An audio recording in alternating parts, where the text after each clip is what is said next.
Bien, hermano, vamos a continuar la segunda parte. Vamos a empezar a leer sobre del párrafo 2 para avanzar. Los que tienen su librito, compartan con el que no tiene.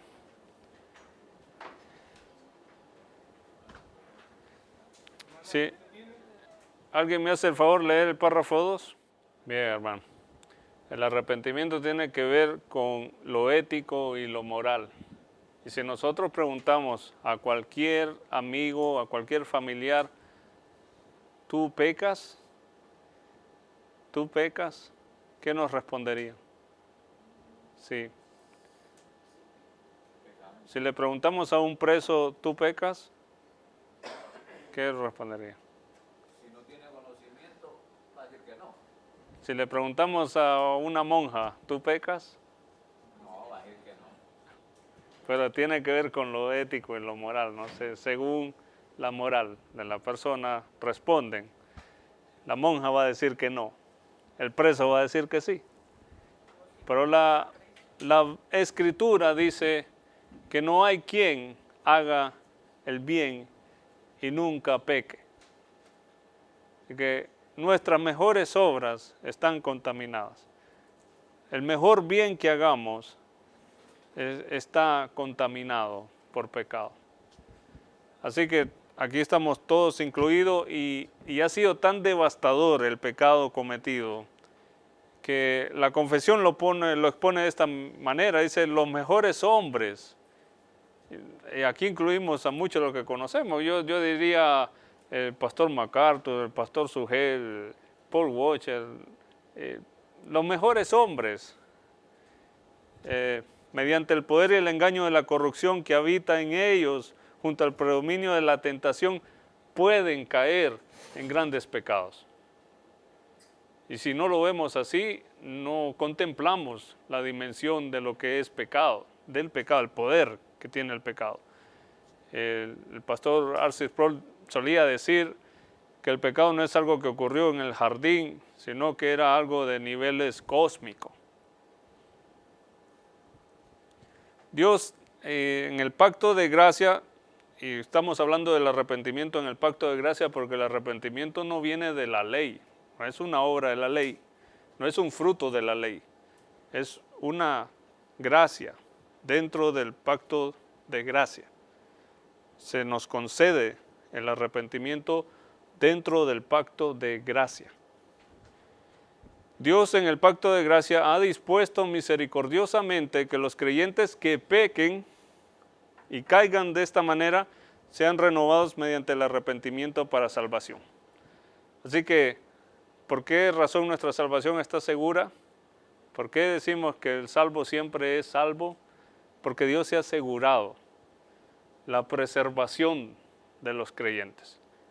Y gracias a su providencia, nos ha proveído de esta gracia, del poder, la capacidad que le da al creyente de poder arrepentirse para salvación. Entonces el arrepentimiento es una bendita gracia, porque ¿qué haríamos nosotros sin la capacidad de arrepentirnos? ¿Dónde estaríamos?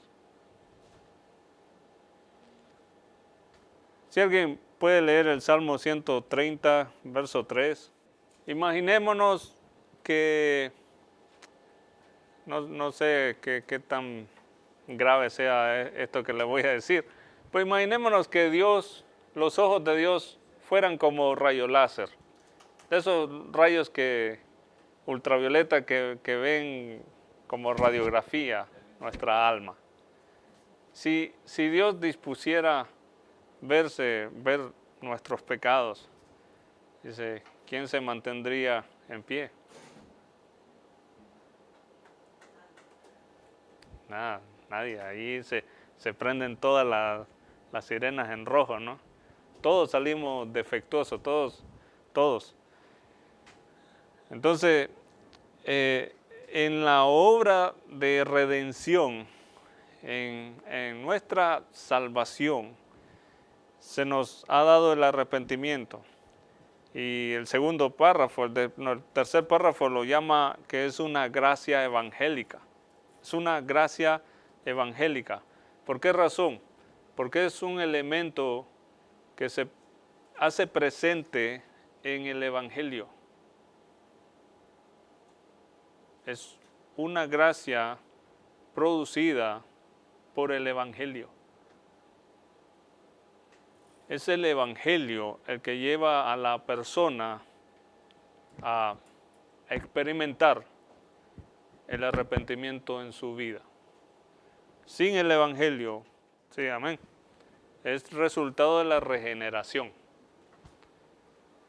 No, la clase pasada habíamos dicho que hay muchas malinterpretaciones de lo que es arrepentimiento. Hay muchos malos conceptos. Se nos ha definido el arrepentimiento como algo que tú puedes ofrecer a Dios, algo que tú puedes fabricar. Pero no, dentro de la conversión se encuentra el arrepentimiento. Y entendemos que la regeneración, el llamado eficaz que hace el Señor, la fe que se nos da como un don, también se nos concede el arrepentimiento. Y dentro de la conversión, nunca fuera de la conversión, nunca fuera de la obra del Espíritu Santo. Todo este efecto, esta operación que hace el Espíritu Santo, la regeneración, el llamado eficaz, la fe, la conversión, el arrepentimiento, todo es obra del Espíritu Santo. Entonces el pecador nunca puede decir, esto yo lo colaboré, esto yo lo puse de mi parte. Porque la salvación es por gracia, no es por obras. Y estamos estudiando estas doctrinas por separado, pero en realidad es una única obra, es una sola obra. El arrepentimiento empezó a estudiarse por separado desde la Edad Media, porque los reformadores se opusieron al sistema judicial de la Iglesia Católica Romana. La Iglesia Católica tenía todo un sistema de penitencias, tenía todo un sistema construido de ventas de indulgencia. Incluso las mejores obras que hiciera el hombre en esta tierra y todo lo que sufriera no iba a ser suficiente porque tenía que continuar pagando en el purgatorio. Entonces el arrepentimiento había sido borrado por completo de la mente de los hombres. Y nosotros entendemos que la fe y el arrepentimiento nunca van separados, siempre van juntas. Pero la fe lo tenían claro, pero el arrepentimiento todo distorsionado. Los reformadores fueron los que empezaron a restaurar esta rama de la adoración a Dios, del culto a Dios. El arrepentimiento fue un tema de debate de muchos grupos, hablando siglo XV, siglo XVII, y por eso es que se hizo tradición de la iglesia empezar a estudiar sistematizadamente la doctrina del arrepentimiento. Porque si no estudiamos esto, fácilmente caemos en cualquier otro sistema. Preguntas, comentarios.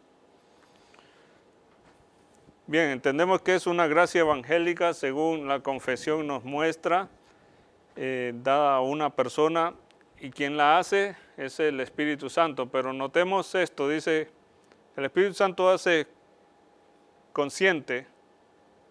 Pues yo estoy leyendo otra versión, pero me gustaría que alguien me acompañe en el párrafo 3. Entonces, en el proceso del arrepentimiento, en este párrafo vemos 3 elementos que se hacen presentes. Que el Espíritu Santo hace consciente a la persona. Y esa conciencia viene de un conocimiento escuchado, ¿no? Te hace consciente porque fuiste expuesto a la palabra de Dios, fuiste expuesto al Evangelio. Ahora eres consciente de tus pecados. Pero no solamente hay conciencia, sino que está el elemento de la convicción, que Hebreos nos dice que está muy ligado a la fe, mediante la fe en Cristo. O sea, hay una convicción, hay un conocimiento seguro en Cristo. Y luego de que hay un conocimiento seguro, dice que la persona se humilla por él con una tristeza que es según Dios. Así que hay otro elemento. Están las emociones, los afectos del alma. Está el elemento volutivo, como se dice, donde el alma está involucrada. Está involucrado tu intelecto, está involucrada tu alma en el arrepentimiento. Tus sentidos, de que escuchas, de que analizas lo que se te está comunicando. Empiezas a escuchar al predicador y llegas a analizar todo lo que estás escuchando y dices, si este hombre está en lo correcto, yo estoy condenado. Y luego de que analizas este conocimiento, viene el efecto del alma, donde tus emociones son movidas a humillarte. Empiezas a llorar, empiezas a afligirte, a sentir una tristeza que Pablo lo llama la tristeza según Dios, porque no es una tristeza fingida, no es una tristeza fabricada, es una tristeza que es el resultado de la obra del Evangelio. Y luego de que has llegado a ese estado de humillación, pides a Dios perdón. Todas tus armas contra el cielo, tú las bajas. Toda tu guardia, tu defensa, tú la bajas. Y te sientes desarmado y te sientes vencido por la gracia de Dios. Entonces, oras pidiendo perdón y las fuerzas que proceden de la gracia. ¿Con qué propósito? Dice, con el propósito y empeño, mediante la provisión del Espíritu, de andar delante de Dios para agradarle en todo. ¿Cuál es el fin del arrepentimiento? No eres tú. El fin es Dios. El fin es de que tú vivas una vida santa y agradable delante de Dios. No es simplemente de que te sientes mal por lo que hiciste, comienzas a llorar y luego que lloraste te sientes como medio liviano, como que flotas y esas sensaciones son agradables, pero no se trata de ti. ¿Qué haces ahora? ¿Qué harás ahora? ¿Que te has arrepentido? Es la pregunta. Entonces dice la confesión que es con el fin de andar delante de Dios para agradarle en todo. Entonces, esta gracia que Dios nos ha dado de poder arrepentirnos es para vivir para Él.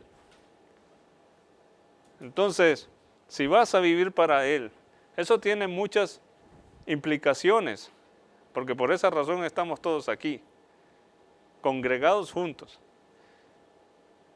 Y lo que se me viene a la mente son las personas que se han arrepentido, que han nacido de nuevo, que dicen que aman a Dios y no quieren nada con la iglesia. Y andan por ahí gozando de su arrepentimiento, gozando de su vida nueva. Pero el fin es agradarle a Dios en todo. Y eso implica la iglesia. Porque esa es la voluntad de Dios. Para eso has sido rescatado de tus miserias, de tus pecados. Para pertenecer a un pueblo, para pertenecer a una iglesia, para pertenecer a ser miembro de un solo cuerpo.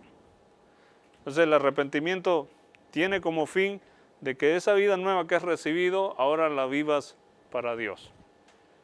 Y vamos a ver más adelante cómo el arrepentimiento no siempre es tan explícito en la Biblia. Hay muchas maneras en que la Biblia nos presenta el arrepentimiento en diversos textos. Por ejemplo, Jesús le dice a Nicodemo, tienes que nacer de nuevo. Y nosotros no vemos la palabra arrepentimiento allí, pero está implícito. El párrafo 4. Perdón, antes que avancemos, ¿alguien puede leer Filipenses 2:13? Entonces, Dios de su buena voluntad produce en nosotros el que queramos arrepentirnos, tanto como el que hagamos lo posible para arrepentirnos. Dios produce en nosotros el querer como el hacer. Tú quisiste arrepentirte y vienes a Dios en arrepentimiento, haces todo lo que tienes que hacer. todo lo que implica, ¿no? Te tiras, no sé, te tiras de rodilla al piso, comienzas a pedir perdón a Dios, pero todo lo que implica, todo lo que estás haciendo es porque Dios está produciendo en ti. Sí, no podemos, y gracias por el comentario, porque la antítesis, la otra versión a ese comentario era como los católicos romanos nunca tenían satisfacción, porque tenían que seguir escarbando una multitud de pecados. Unos decían, como tú dices, algunos dicen, yo nací en un hogar cristiano, no tengo mucho de qué arrepentirme. Pero algunos podrían decir, bueno, la verdad que yo nací en este monasterio, siempre he sido monje. Y otros podrían decir, yo tengo cantidad de arrepentimiento por lo cual debo de hacer muchas penitencias y por lo cual nunca va a ser suficiente las obras de satisfacción que yo haga. Voy a tener que pagar 500 años en el purgatorio, porque veían una gran bola de pecados y otros veían casi nada de pecado. Y si nosotros venimos a la fe en Jesucristo con esa idea errónea de decir, mis padres eran cristianos, crecí en una iglesia evangélica, pero escuché de Jesús, no sé por qué pedirle perdón, la verdad no he llevado una vida depravada, no he sido tan corrompido, pero quiero seguirlo y me encuentro con ese dilema que no sé de qué pedirle perdón. Es como el joven rico que decía, no, desde niño he guardado todo esto, ¿no? El arrepentimiento, y aquí la confesión lo aclara. Yo les cuento rápido.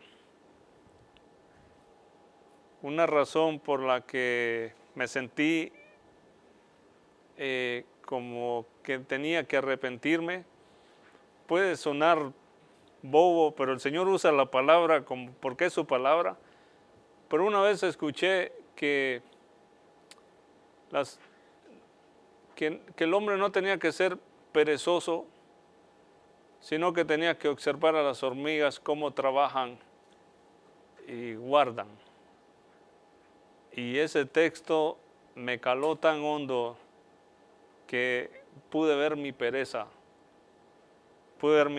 tan grotesca y odiosa delante de Dios.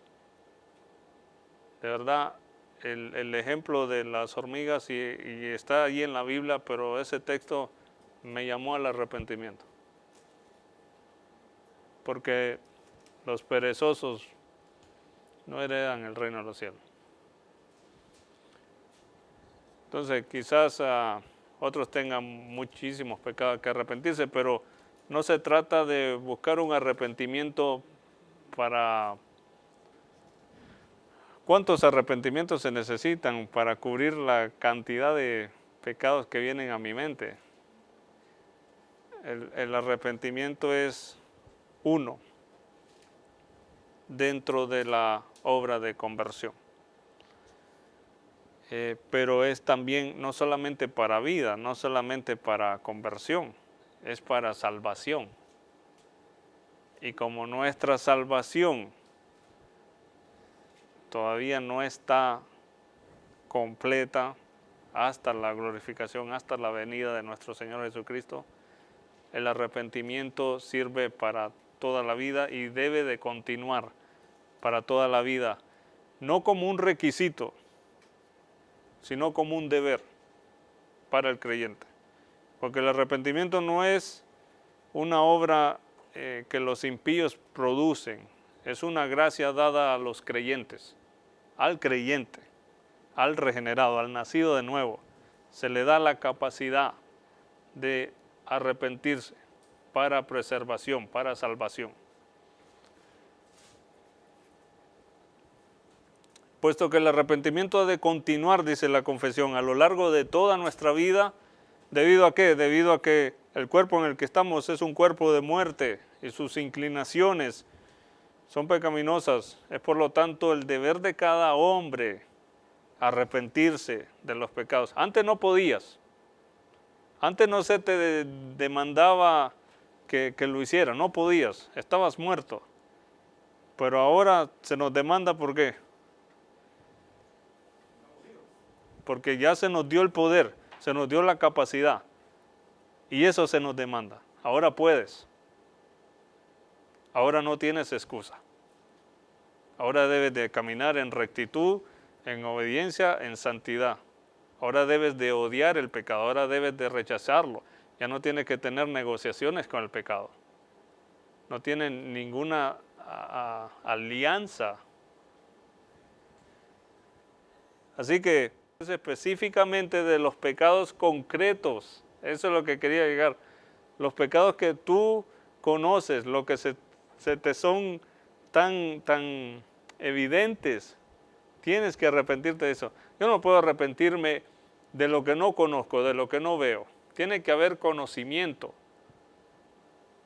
Y cuando una vez que tienes conocimiento, debes de arrepentirte de eso. Entonces uno escucha, yo he escuchado y yo he sido parte también de esos errores. Uno ora y dice, Señor, perdóname por si te he ofendido. Perdóname por si acaso, ¿no? Pero no, tiene que ser concreto, sí. O el arrepentimiento que uno practica con la esposa. Perdóname si te ofendí. No, sí me ofendí. ¿Qué tiene que decir uno? Perdóname porque te grité y te insulté. Bueno, perdóname por si acaso.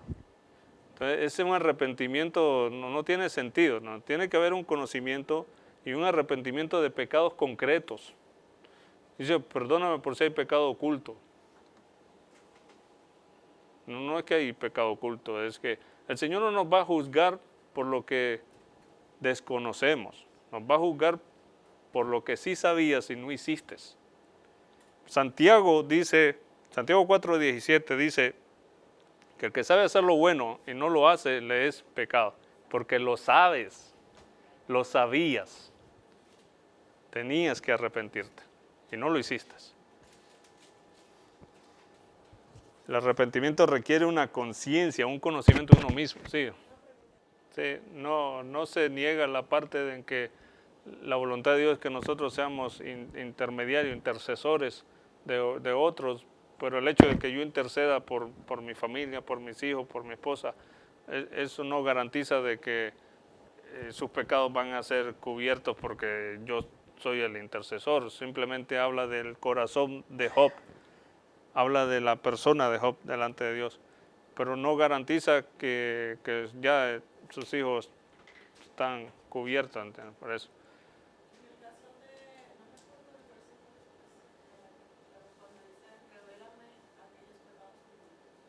Ajá. Sí, porque no los conozco. Y es tu deseo en agradar a Dios de la mejor manera posible. Pero, ¿qué se necesita? Revélamelos, házmelo ver, házmelo saber. Yo quiero crecer más en santidad. Entonces, no podemos conformarnos. Y para esto se necesita buscar la palabra de Dios, conocer a Dios. No podemos conformarnos con vivir una vida creyendo que llego a mi almohada, me acuesto y le digo al Señor, estoy cansado, Señor, tú me entiendes, perdóname por si acaso hoy pequé. Necesitamos involucrar toda nuestra mente, todo nuestro ser, todas nuestras fuerzas, involucrar todo nuestro ser íntegro en buscar a Dios y buscarlo en su palabra. Porque es su palabra la que nos va a dar luz. Es su palabra la que nos va a abrir el entendimiento. Es su palabra la que nos va a revelar la miseria que hay en mí. Entre más buscamos en la palabra de Dios, vamos a descubrir nuevos pecados. Y tú dices, pero si yo no era así. No es que no era así, es que ahora lo estás viendo. Siempre ha sido así, pero ahora lo estás viendo. Pero si yo no era así, yo no me enojaba con nadie. Ahora siento que me enojo con todo el mundo. No, ahora se te ha permitido verlo. Sí. Sí, sí. Pero la idea es que lo que hoy el Señor te revela es un pecado que se te hace tan visible, abandónalo, déjalo. Párrafo 5 de la confesión dice, tal es la provisión que Dios ha hecho de esta dimensión, que a través de Cristo en el pacto de gracia, para la preservación de los creyentes, para salvación, que si bien no hay pecado tan pequeño que no merezca la condenación, no hay, sin embargo, pecado tan grande que acarree condenación a aquellos que se arrepienten. Tal es la provisión que Dios ha hecho para nuestra preservación, que ningún pecado nos puede condenar debido a que el Señor nos ha capacitado con el poder de arrepentirnos. Esa es la importancia del arrepentimiento. Es tan importante que si nosotros, claro, nosotros hablamos de que tenemos que ser santos, nosotros hablamos de que el creyente no se pierde, nosotros hablamos de que el creyente tiene que ser santo como Dios es santo, que el creyente está justificado, que el creyente tiene que crecer en conocimiento, fortalecerse en la fe, que el creyente tiene que orar, pero casi nunca hablamos de que el creyente peca, el creyente cae, el creyente tropieza, el creyente se desmoraliza, el creyente se desanima, el creyente se entorpece en el conocimiento. Muchas veces un predicador, un maestro puede venir aquí y decir una tontería. Entonces cuando lo amonestan a uno y lo exhortan a uno, uno tiene que arrepentirse. Entonces uno llega haciéndose el chistoso con la esposa y el chiste no le dio gracia y tienes que arrepentirte. Entonces el arrepentimiento en todas las etapas de nuestra vida ha sido una gracia dada de Dios. Y el arrepentimiento no es para avergonzarnos, debería de producirnos gozo cuando vemos la capacidad de algunos hermanos de decir, se acercan a ti, hermano, quiero hablar contigo, quiero pedirte perdón, porque últimamente me he sentido disgustado, te he estado evadiendo, he tenido pensamientos de no saludarte más, he cargado con ira, con enojo contra ti, nadie se ha dado cuenta, pero ya no quiero más cargar con ese enojo, entonces quiero que me perdones. Entonces el arrepentimiento nos restaura, nos edifica, nos une como miembros de un cuerpo. El arrepentimiento con la santificación, el arrepentimiento con la conversión. Era necesario dentro de la conversión que nosotros pudiéramos arrepentirnos y es necesario dentro de la salvación que nosotros continuemos arrepintiéndonos. Con la doctrina de la preservación, la perseverancia de los santos está muy ligada porque los santos perseveran porque se arrepienten.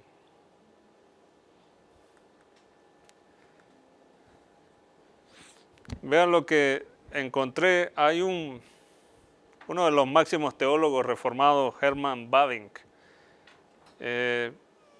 presenta el arrepentimiento en una manera como él la veía. Decía, debemos recordar que estos términos bíblicos, él se refiere a la palabra metanoia y a la palabra metaleneia.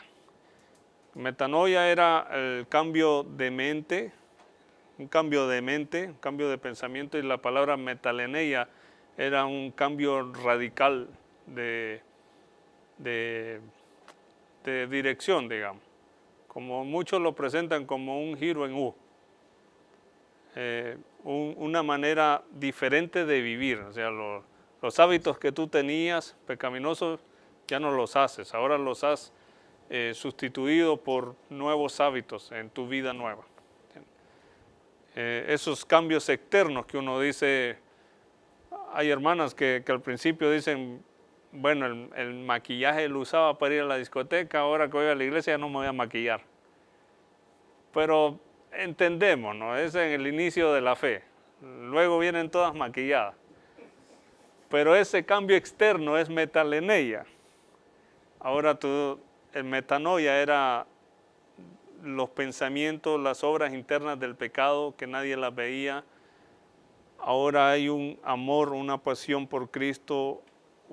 Te acuestas en la cama y tu mente no para de pensar qué significa 1 Timoteo 5:17, Señor revela. ¿Entiendes?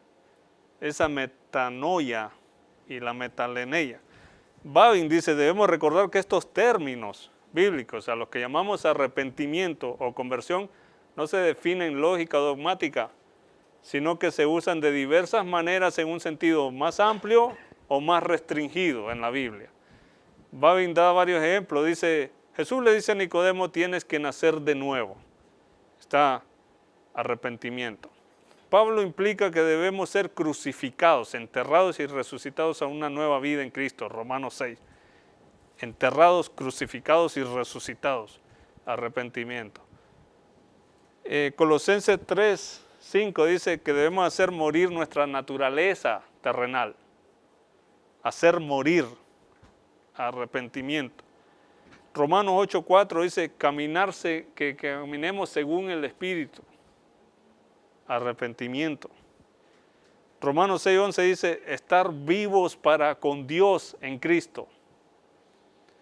Romanos 6:13 dice ofrecer los miembros de nuestro cuerpo a Dios como instrumentos de justicia, arrepentimiento. 2 Corintios 7:17, Pablo dice que es una tristeza santa, una tristeza según Dios, arrepentimiento. Entonces, la palabra arrepentimiento casi probablemente no la vemos muy seguido, pero está implícita en diversas maneras en toda la Escritura. La tarea aquí es lograr verla, meditar en la palabra. ¿En cuál de todas estas maneras tan diversas que presentan estos textos presenta arrepentimiento y en cuál de todos estos textos se debe entender como hacer penitencia?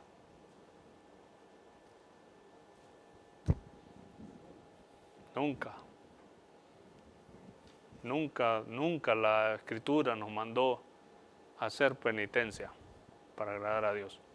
Eso contradice todo el Evangelio, contradice toda la gracia de Dios.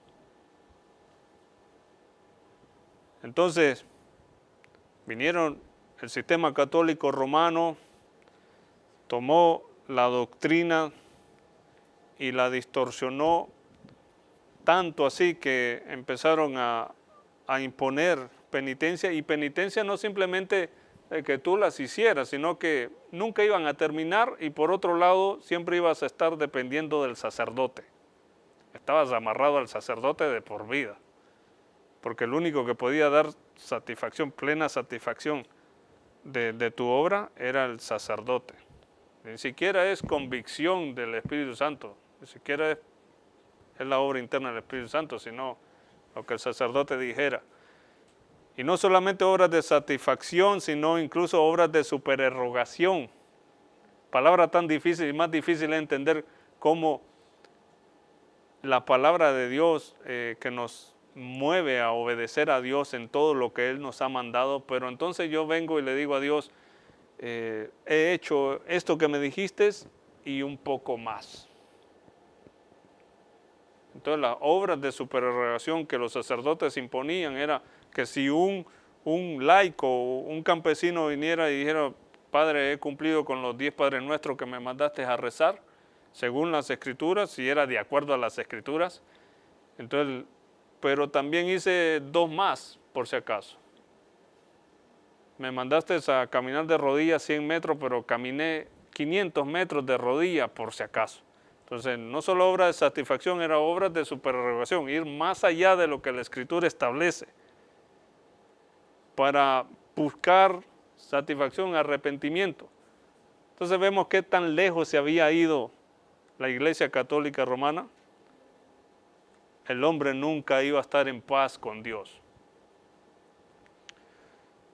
Una cosa está clara, las personas necesitan un cambio total, no solamente externo, sino interno. De todos los pasajes que nos presenta la Escritura, está claro que el hombre necesita un cambio interno y un cambio externo.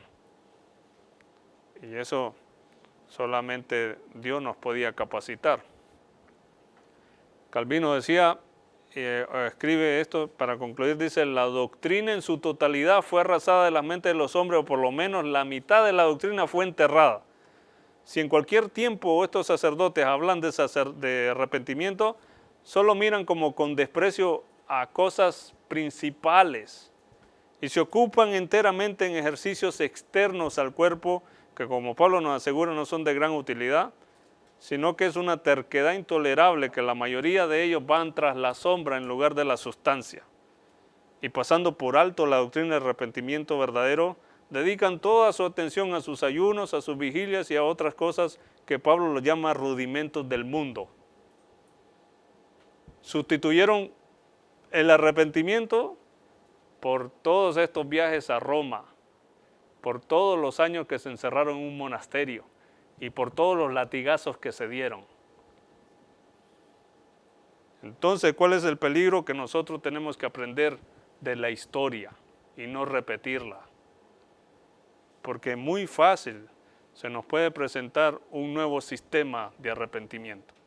Amén, hermanos, nosotros tenemos que recordar que tenemos la capacidad, la hemos recibido de parte de Dios y es eficaz. Porque a la hora de que tú te arrepientes de tu pecado, a la hora de que lo has visto los estragos que has cometido, el pecado que has realizado, quizás las consecuencias no las vas a librar, pero la restauración de la relación entre tú y Dios es inmediatamente restaurada. La Escritura dice que si alguno ha pecado, ¿qué pasa si alguno ha pecado? Abogado tenemos. Tenemos quien aboga por nosotros. Tenemos un mediador entre Dios y nosotros. Así que eso es tan hermoso que si alguno ha pecado, a Jesucristo tenemos entre Dios y nosotros. Y esa convicción nos tiene que alentar, nos tiene que animar, nos tiene que fortalecer, incluso cuando tú no te sientes perdonado. Incluso porque el problema es esto, que tú pides perdón a Dios y no sientes la satisfacción, sientes que no ha sido lo suficiente. Entonces comienzo a formular en mi cabeza, ¿qué más puedo hacer? ¿Qué más puedo hacer? Y nos olvidamos de que estamos completos en Cristo y que en Cristo hemos recibido todas las cosas. Nosotros tenemos que creer que las Escrituras son suficientes para nuestra fe, para nuestra salvación. Si la Escritura lo dice, es verdad. Si Dios lo ha dicho, es verdad. Yo lo tengo que creer. Soy perdonado, soy amado, soy su hijo. Y ese amor es eterno, ¿entiendes? Nosotros tenemos que aprender a cargar con todas nuestras insatisfacciones y decir: Cristo es suficiente, Cristo me basta.